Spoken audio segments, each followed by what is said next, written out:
Good morning DMER Maharashtra अकॅडमीच्या सर्व warriors. मी आहे रोहित खेरकर आणि आज आपण एका अत्यंत महत्त्वाच्या विषयावर बोलणार आहोत. हो, DMER स्टाफ नर्स परीक्षेचा संपूर्ण अभ्यासक्रम. खूप जण याची वाट बघत होते, बरोबर? तर आज आपण तयारीची दिशा एकदम स्पष्ट करणार आहोत. चला तर मग सुरुवात करूया. आजच्या या सेशनमध्ये आपण काय काय पाहणार आहोत त्याची ही एक छोटीशी झलक. सगळ्यात आधी आपण परीक्षेची संपूर्ण रूपरेषा समजून घेऊ. मग आपण नॉन नर्सिंग आणि नर्सिंग विषयांवर बोलू. आणि सगळ्यात शेवटी यशासाठी एक पक्की स्ट्रॅटेजी काय असायला पाहिजे यावर चर्चा करू. खरं तर कुठल्याही तयारीला सुरुवात करण्याआधी आपल्या सगळ्यांच्या मनात एकच प्रश्न येतो की या परीक्षेचा पॅटर्न नेमका आहे तरी कसा, म्हणजे कुठल्या विषयाला किती महत्त्व द्यायचं. चला याच प्रश्नाचं उत्तर आपण आज शोधूया. ओके, तर सगळ्यात आधी आपण एक मोठा पिक्चर बघूया. म्हणजे कोणत्याही परीक्षेची तयारी करायची असेल ना, तर तिचं स्वरूप समजून घेणं खूप गरजेचं असतं. DMER परीक्षेची रचना कशी आहे, गुण कसे विभागले आहेत, प्रश्न किती आहेत, हे सगळं पाहूया. आणि ही आहे या परीक्षेतील सगळ्यात महत्त्वाची आणि धक्कादायक गोष्ट. तुम्ही बघू शकता, तब्बल 60% वेटेज हे नॉन नर्सिंग विषयांवर आहे आणि फक्त 40% वेटेज तुमच्या नर्सिंगच्या विषयांवर. याचा सरळ अर्थ काय होतो माहितीये? मेरिट लिस्टमध्ये जर टॉपला यायचं असेल तर या नॉन नर्सिंग विषयांना तुम्ही अजिबातच टाळू शकत नाही. हेच विषय गेम चेंजर ठरणार आहेत. आता परीक्षेबद्दल काही बेसिक गोष्टी. एकूण 100 प्रश्न असतील आणि त्यासाठी मिळणार आहेत 200 गुण. म्हणजे प्रत्येक प्रश्नाला 2 गुण. पण वेळ बघा, फक्त 90 मिनिटं. म्हणजे एका प्रश्नासाठी 1 मिनिटापेक्षाही कमी वेळ आहे. त्यामुळे स्पीड खूप मॅटर करणार आहे. आणि एक आनंदाची बातमी म्हणजे यात निगेटिव्ह मार्किंग नाहीये. त्यामुळे आपण बिनधास्तपणे सगळे प्रश्न सोडवण्याचा प्रयत्न करू शकतो. चला तर मग आता त्या 60% भागाबद्दल बोलूया, जो तुमचं मेरिट लिस्टमधलं स्थान ठरवणार आहे. हेच ते नॉन नर्सिंग विषय आहेत जे तुम्हाला इतरांपेक्षा खूप पुढे घेऊन जाऊ शकतात. सगळ्यात आधी आपली मायबोली मराठी. यात एकूण 15 प्रश्न विचारले जातील. व्याकरण, म्हणी, वाक्प्रचार यावर तर प्रश्न असतीलच, पण एक महत्त्वाचा टॉपिक म्हणजे प्रसिद्ध पुस्तकं आणि त्यांचे लेखक. यावर हमखास प्रश्न असतो, त्यामुळे याची तयारी जरा विशेष लक्ष देऊन करावी लागेल. मराठीप्रमाणेच इंग्रजीमध्येही 15 प्रश्न असतील. जास्त अवघड काही नाहीये. बेसिक ग्रामर आणि व्होकॅब्युलरीवर जास्त भर असेल. सिनोनिम्स, अँटोनिम्स, स्पेलिंग, टेन्स हे असे टॉपिक आहेत जे थोडे प्रॅक्टिस केले तर सहज गुण मिळवून देऊ शकतात.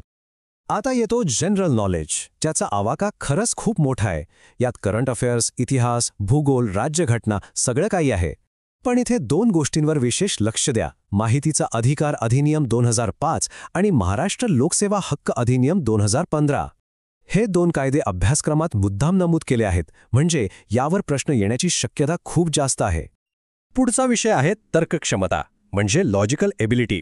यात थोडी बुद्धिमत्ता चाचणी आणि थोडे बेसिक गणित असेल. हा विषय पूर्णपणे सरावाचा आहे मित्रांनो. जितका जास्त सराव कराल तितका तुमचा परीक्षेमध्ये वेळ वाचेल आणि उत्तरं पण अचूक येतील. चला आता आपण आपल्या कोर सब्जेक्टकडे येऊया, ज्याचा तुम्ही इतके दिवस अभ्यास केलाय, तो म्हणजे नर्सिंग.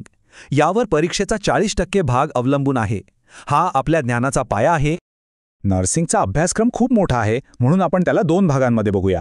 पहिल्या भागात anatomy, microbiology, fundamentals of nursing असे सगळे बेसिक विषय आहेत. सोबतच फर्स्ट एड आणि मेडिकल सर्जिकल नर्सिंगसारखे प्रॅक्टिकल विषय पण आहेत. आणि दुसऱ्या भागात आहेत स्पेशलाइज्ड विषय, जसे की सायकियाट्रिक नर्सिंग, गायनेकॉलॉजी, पीडियाट्रिक नर्सिंग वगैरे. आता लक्षात घ्या, ह्या सगळ्या विषयांवर मिळून फक्त 40 प्रश्न येणार आहेत. आणि इथेच एक खूप मोठा ट्विस्ट आहे. हाच तो महत्त्वाचा मुद्दा आहे, जो DMER परीक्षेला नॉर्सेट सारख्या परीक्षांपेक्षा वेगळं ठरवतो. नॉर्सेटमध्ये काही ठराविक मुख्य विषयांवर जास्त लक्ष दिलं जातं, पण DMER मध्ये असं नाहीये. इथे प्रत्येक विषयाला, अगदी मायनर समजल्या जाणाऱ्या विषयाला सुद्धा तितकंच महत्त्व आहे. याचा अर्थ तुम्ही एकही विषय ऑप्शनला टाकू शकत नाही. ठीक आहे, तर आता आपल्याला अभ्यासक्रम पूर्णपणे समजला आहे. पण फक्त माहिती असून उपयोग नाही. त्या माहितीचा वापर करून यशापर्यंत पोहोचायचं कसं? चला आता आपण एक परफेक्ट स्ट्रॅटेजी बनवूया. यशासाठी ही एक सोपी त्रिसूत्री आहे. स्टेप 1, नॉन टेक्निकल विषयांवर कमांड मिळवा, कारण 60% गुण त्यावरच आहेत. स्टेप 2, टाईम मॅनेजमेंटची प्रॅक्टिस करा. 90 मिनिटात 100 प्रश्न सोडवणं हे एक चॅलेंज आहे. आणि स्टेप 3, सातत्य. रोज फक्त 2-3 तास अभ्यास करा, पण रोज करा. परीक्षेच्या आदल्या दिवशीची धावपळ करण्यापेक्षा हे खूप जास्त फायद्याचं ठरतं. मला माहितीये, कधीकधी हा तयारीचा प्रवास खूप लांबचा वाटतो, ध्येय खूप दूर आहे असं वाटतं. पण एक गोष्ट कायम लक्षात ठेवा, डर तो मुझे भी लगा था फासला देकर, पर मैं बढ़ता गया रास्ता देखकर.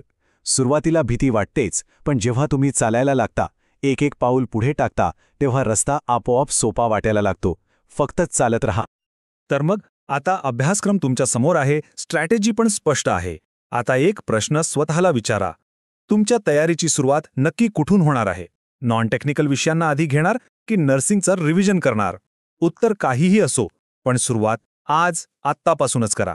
आणि हो, DMER परीक्षेबद्दल अजून सविस्तर माहिती हवी असेल तर ही प्लेलिस्ट नक्की बघा. आणि DMER महाराष्ट्र अकॅडमीला सबस्क्राईब करायला विसरू नका. All the best.